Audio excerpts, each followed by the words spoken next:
No need to, oh sorry, turn off. No need to. Hi everybody, my name's Mike Abbott and we're here in Hong Kong. And how did you get involved into the movies?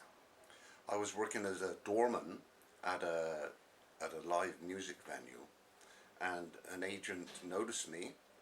He saw a big guy and he came up to me and he said, "Would you like to work on movies? We need you as a bad guy." I said, "Why not?"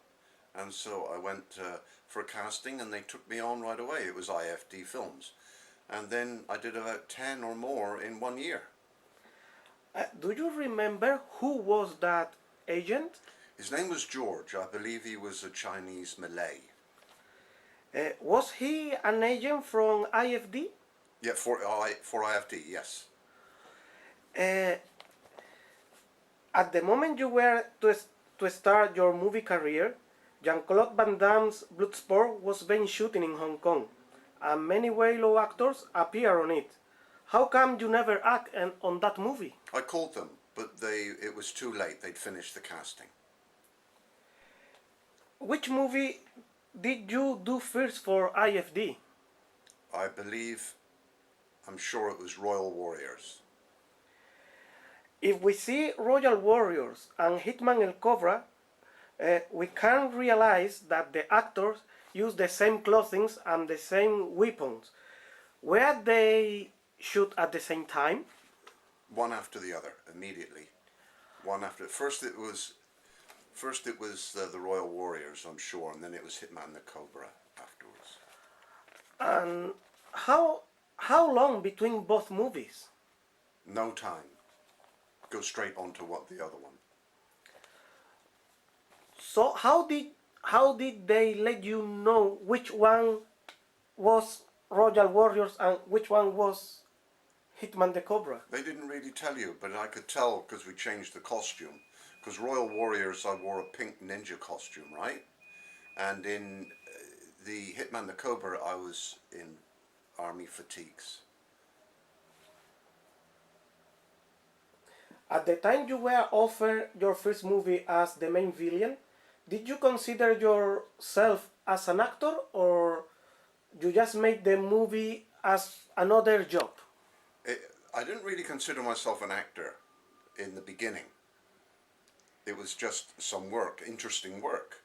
So I did it, but as time went by, I became more familiar with acting, and therefore I might refer to myself as an actor. So when did you start to consider yourself as an actor? Maybe after 3 or 4 movies. And how was the life of a Weilo actor in Hong Kong at that time? The life? Well, it wasn't well paid, not particularly well looked after, although it was okay. It wasn't great. Did you ever sign a contract for IFD? Yeah, I did once, but they didn't keep to it. And for how many movies? I signed up for, I think they told me 10 days shooting, and I only did 8. And I said, "Well, there's only 8. He said, "Well, it doesn't matter. Forget it."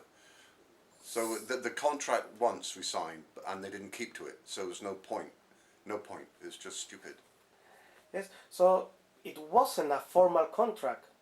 No, it was just a one page, one sheet. Was your salary the same in every movie?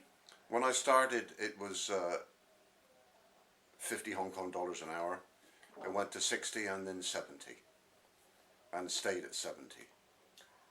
And so that was gradually. Yeah. And at that time, did you were aware that those movies were being released all over the world? No. I thought it was just maybe for Hong Kong and China. Oh, that's exactly the place where they never were released. Yeah, it's strange. How did they pay you? I mean, they pay you after the shooting every day, Yeah. or after At the end of each day, in cash. And how was a shooting day for IFD? Hard work, usually. I mean, uh, at what time the shooting start? At what time they finish? Well, we meet at 7 o'clock, and then you can work maybe anything from 5 to 12 hours. And do you remember where was the meeting point at the beginning of the day before shooting? It was in Yamate, not far from the Garley building. Over there, IFD got their offices, right? Yeah.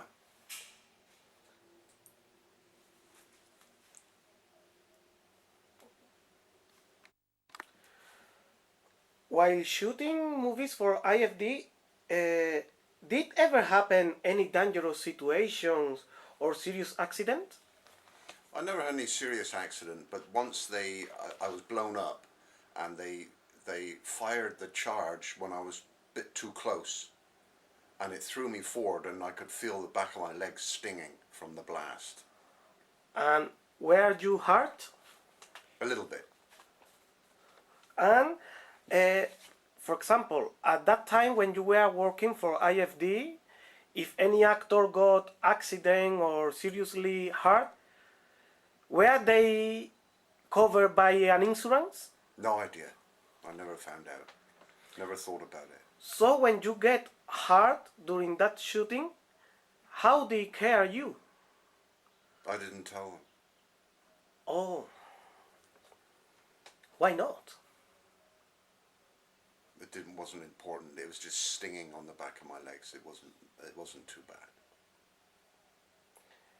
And how the crew and the actors arrive to the locations? In a van. In a vehicle. And among the crew members, was there a location manager? Probably. Someone was in charge. I don't know who it was. And for example, the actors and the crew meet in Jaumati near the Garley's gallery. Yes. Over there, every people went into the van. Yeah. And at that time, the actors knew where the location was already? No. We just got in the vehicle and they just took us there. We never knew where we were going. So, at that time, when the actors met the crew, the filming crew, you didn't know which scenes were going to be shoot that day, right? No. They don't tell you anything. So how did you get your dialogue lines? Same day. They just hand them to you 10 minutes before you say them.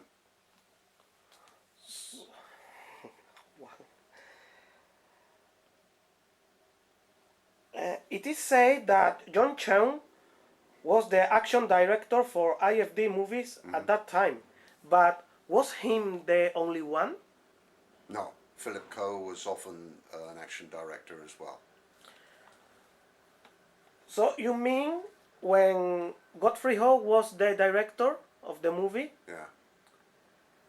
Philip Coe could be the action director Sure. Yeah. as well as John Cheung? Yes. So can you name a movie directed by Godfrey Ho where Philip Coe was the action director? Can't remember.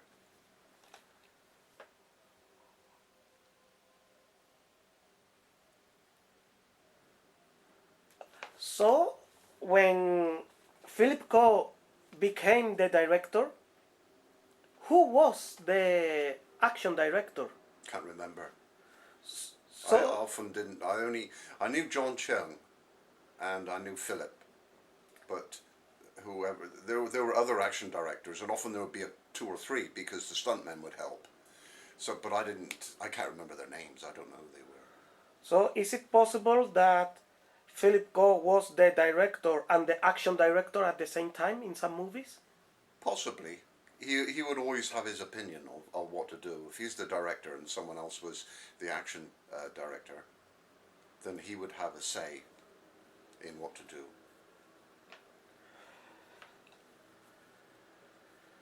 So you work with Godfrey Ho and Philip Ko as director. Uh, did you work in IFD for another directors? Yeah, but it was nearly always Godfrey. Most of the movies I did for IFD was Godfrey Ho as director. Philip Ko did a few, and I seem to remember one other movie with a different director. You can remember his No, name? no. So when you work with Godfrey Ho and Philip Ko, which one was easier to work with? Well, they were both good. They were both good to work for. I wouldn't say that one was better than the other. But who was more demanding?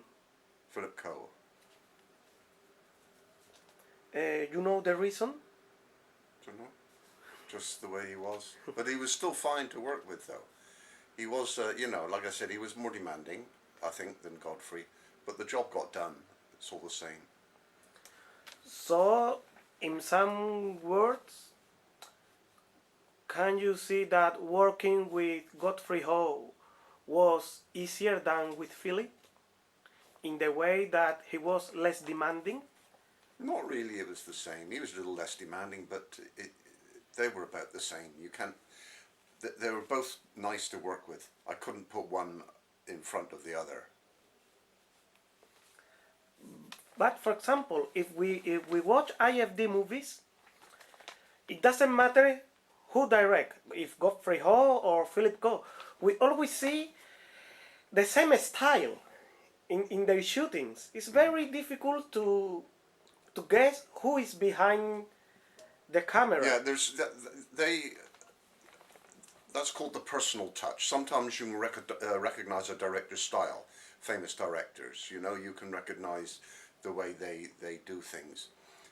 But with IFD films and Filmark, they follow a similar set of rules, it seems, and so they don't develop their own personality and transform it into a movie. You can't recognize Yeah. one from the other. So you use your own voice to dub yourself in some movies. Yeah. Do you remember where was the dubbing studio located? Oh, a lot of it was done in Prince Edward. Boundary Street, I believe it was. And the dubbing studio belonged to IFD? No, Was an independent. independent. So it wasn't in the Garlis Gallery, the dubbing studio. Garley's, sorry? Is it possible the dubbing studio was also located in Garlis Gallery? Garley's Gallery? I don't know what that is. For example, IFD offices were located in the Garlis Gallery. Yeah? And do you know if IFD got also its own dubbing studio? No, they don't. And can you remember who was in charge of the dubbing? I don't know his name. He was from Southern America. He was a Spanish speaking from Southern America, but I don't know what country, I can't remember. And it is said by many actors that IFD had linked with the triads. What can you tell about this? No, I don't know anything at all. I never heard that. We would like to know your opinion about your college in movies. I just say some names and please give us your opinion about them and your relationship with them. For example, Richard Harrison. Yeah, very nice guy. I was very happy actually. My first few movies I made were with him.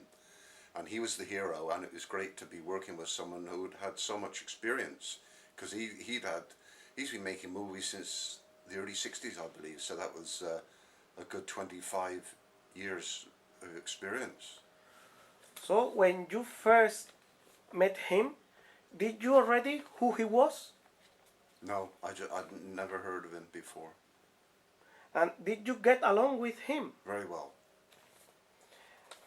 And Stuart Onslow Smith. Yeah. Yeah, he was fine. He was fine. But did you get close Oh, to him? we were good friends. We got on just fine. Yeah. Mark Watson. He was a little bit different because he was he a little bit arrogant, I suppose, and thought a little bit too much of himself, I think. And IFD finished him after I think 4 movies.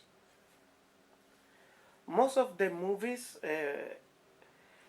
Mark Watson did was always with you. He never acted with another. He always played the hero, Yeah. but in his movies you were always the Yeah. villain. Yeah, I'm sure he did 4. I'm sure it was 4 that he did. Marco Ricci. I don't remember much about him. I never got to know him very well. I'm not sure how many he did. I think he only did 1 or 2. I think he came out, was it 2? And then he came after Mark Watson, I think, as far as I remember. Oh, so Marco was after Mark Watson. I think so. Jonathan Isgard. Yeah, he was a good friend of mine. He was a very good friend. And how come you never? Well, yes, you work with him, but your face and his face were quite popular in Europe at that time. But how can IFD never put you together as hero and villain? I don't know, because the one movie I did was Filmark with him, wasn't it? It was Death Code Ninja, wasn't yeah. it? That's the one I did with Joff. But you also appear with him in some IFD movies. Was he in? I think so. I'm not sure. Yes, I can't remember but now. both of you play small parts on them. Yeah, I think so. And Brent Gilbert. Brent, oh yeah, I remember him. How many did I do with him? At least 4 or 5. Really? The Wing or Die, the Stream Project, Yeah. some other more like, what's the name I told you? I can't remember now, but he was a good guy. Brent was a very nice fella. Did you know he became a regular hero in Filmark movies? Using as a fake name, Brent Rivers. Brent Rivers. Brent Rivers was Brent Gilbert name in Filmark Productions. He changed his name. Is it because he was with IFD before, and then they wanted him to change his name? I suppose. And he played at least 6 or 7 movies as a hero in Filmark Productions. Yeah. And then he relocated to the Philippines and he became into Jack Gilbert. Jack Gilbert. Yes, so Brent Gilbert, Brent Rivers and Jack Gilbert are the same. How many movies did he make in Philippines? I only know he made one, it's Jungle Rats. Yeah, I know. I remember when he went down. I remember that. So, did you keep contact with him? No, I never had contact with him. He lives in New Zealand. He's a New Zealander. I don't know where he lives now. I mean, it was 20 years ago or more that I last saw him. Sing Odell. Who? Sing Odell is the hero in Joy for the Living Dead. He's a blonde guy. He's the good boy in Joy for the Living Dead. Yeah, I can't remember him. He also take part in many IFD movies after you left them. Mm-hmm. So, of all of them, did you get close to some? For example, did you get any close friendship to some of them? Yeah, Jonathan Iscar. He was a good friend. And do you know where is he now? Probably Australia. He was born in Britain but went over to Australia. The family went there when he was very young. But he's an Australian citizen now. And Richard Harrison and Bruce Barron say that the working ways of IFD and Joseph Light destroyed their careers as an actors. They claim they didn't know about the footage they shot was used in different movies. When did you realize that your footage was also used into other Asian movies? I found out some time later. It didn't bother me though, because I didn't have any previous career. This was the start of my career, and I just stayed with it. And what does it matter when you do a day's shooting? If they give you 10 days work, pay you at the end of each day, what does it really matter if you shot 3 movies or 1? Does it matter? No, it didn't matter to me. But it wasn't strange for you that no one can shoot a whole movie in 10 days? A whole movie? There Yes. were other days, that might be 10 days that I did. But there'll be other days shooting without me. I don't know how many days a movie took, really. I would imagine they would be shooting 1 movie a month or 2, I suppose. 1 or 2. And at that time, the actors and the crew, for example, was Joseph Lai visiting the shooting No, anytime? never. Never.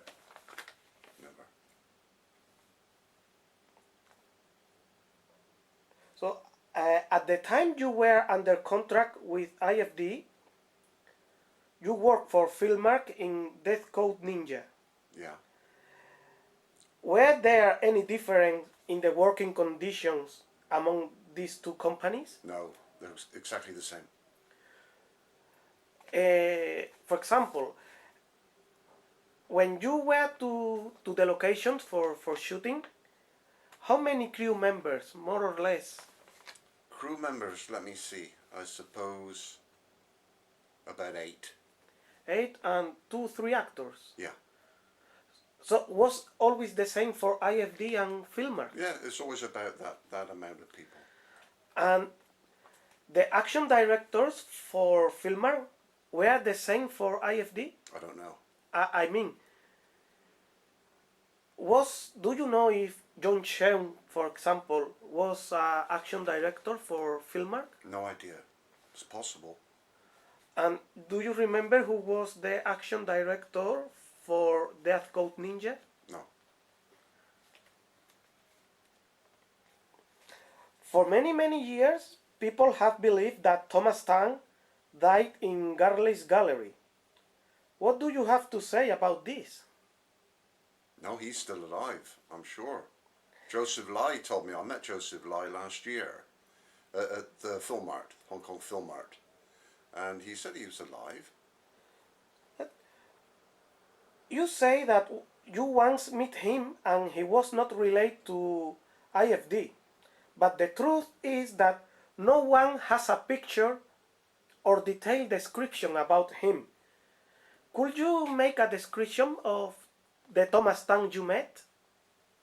He had no distinguishing features. He was a Chinese man, medium height, medium build, with black hair. Right? So that he had no distinguishing features. He had no distinguishing mannerisms. Can you remember if he had a mustache? Don't think so. I make this question because most of the Filmark movies were directed or action directed by Donald Kong, who was a former Shaw Brothers actor. And thinking carefully about this fact, it's very possible that he's the one who was behind of the name of Filmark directors, and even possibly Thomas Tang. Yeah, maybe. And do you think that Godfrey Ho could be related to Filmark in some ways? Related? Yes. Professionally, you mean? Yes. Oh, I don't think so, but I don't know. I don't think so, though. Why not? Because there was never anything that connected him with Philmark that I could see. So which kind of rivals Joseph Bly and Thomas Tang were? What kind of Rivals, rivals? rivals. I mean, were they die-hard rivals, or they were friendly competitors? No, yeah, friendly competitors. They, professionally, they competed against each other, but I'm sure they didn't dislike each other. I'm sure. Did you know they both worked together in the past? I have no idea. At the beginning of the 80s, Joseph Bly and Thomas Tang were together in Asia Company.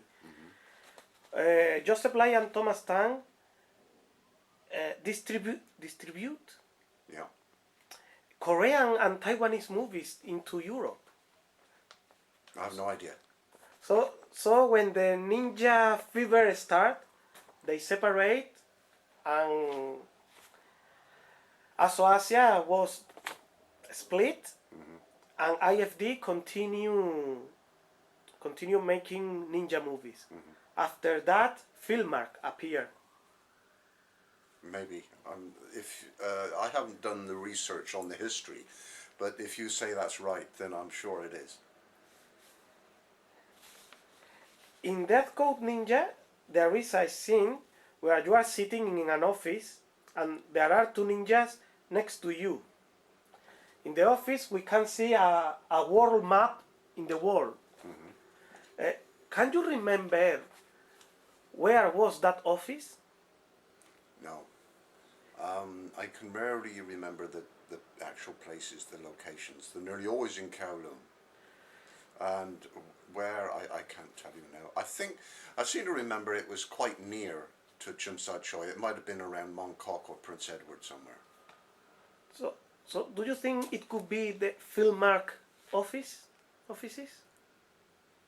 I don't know. There are some strange coincidences among IFD and Filmark. Both companies had their offices in Garlis Gallery at that time. Also, both companies use the same indoor locations.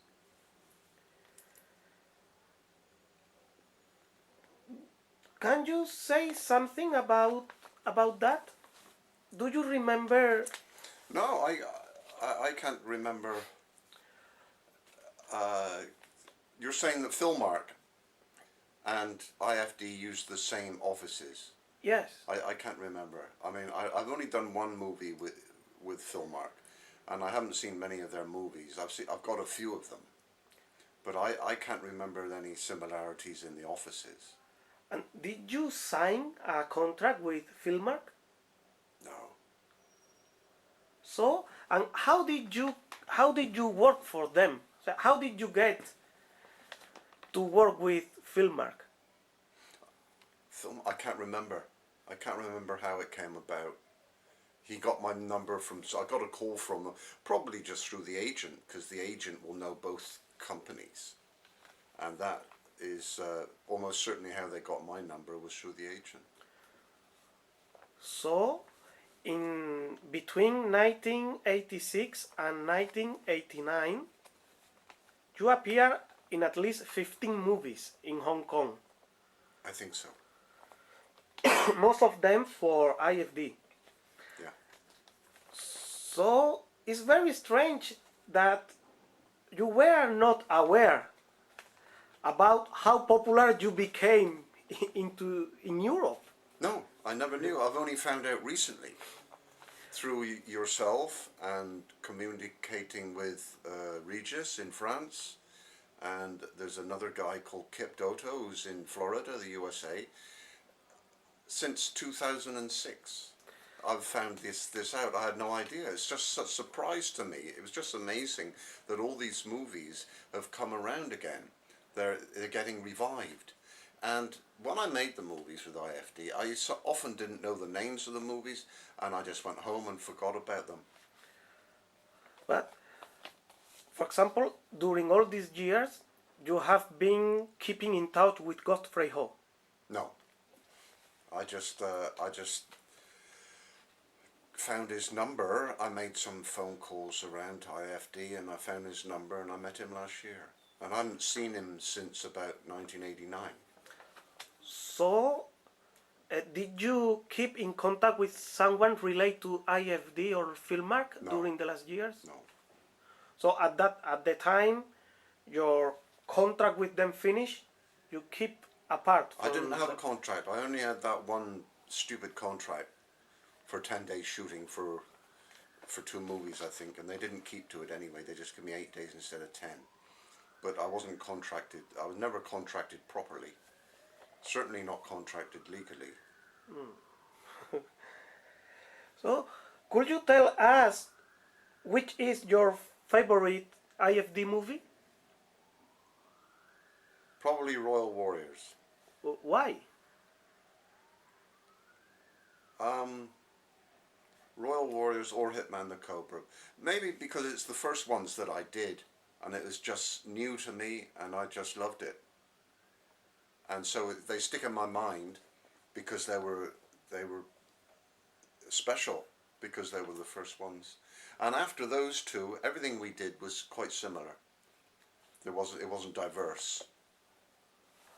And if you have to choose the movie you like less from IFD, or the one you get more bad memories, which one will you choose?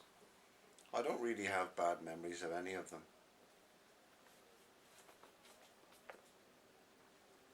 Did you ever expect you will become into a cool actor through the years, almost in the same level as Richard Harrison? I don't really know. I hardly make movies nowadays, but I haven't pursued the movie industry, and I don't know how far I could go with the movies. I honestly don't know how to answer that, not really. I can't see myself being as popular as Richard Harrison because he's been making movies since the 60s. I don't know if he's still working or not, but I couldn't compare myself to Richard Harrison. But in many European countries, when the IFD movies are released on videotape or DVD, your name appears in the cover. Your name is first, and then Richard Harrison. I've got one poster, Hitman the Cobra. Yeah. My name is first. I don't know why, because it shouldn't be, because the hero gets billed first and the lead villain is always second. Richard Harrison thinks that the movies he made for Joseph Lai are disgusting, and he considers them the bottom of the barrel of his career. He really thinks that they destroy him. What do you think about Richard's opinion? Well, if Richard says that, then it must be true, because he's an intelligent man, and he wouldn't say that unless he really meant it. But he had something to lose. When he came to IFD, he had something to lose because he had a past history of movie making. And I've seen him in some sword and sandal movies, gladiator type movies, made in Spain and Italy, I think, some, and maybe in France as well. And there were good movies, some big sets, and he had something to lose. When I went to IFD, I'd never worked on movies before. I just spent one day on Spear of Destiny in the Philippines. That's all. And then I came to IFD, so I had nothing to compare to, nothing to lose by going to them. So, for you, it was the opposite effect. Yeah. Richard Harrison said that movies destroy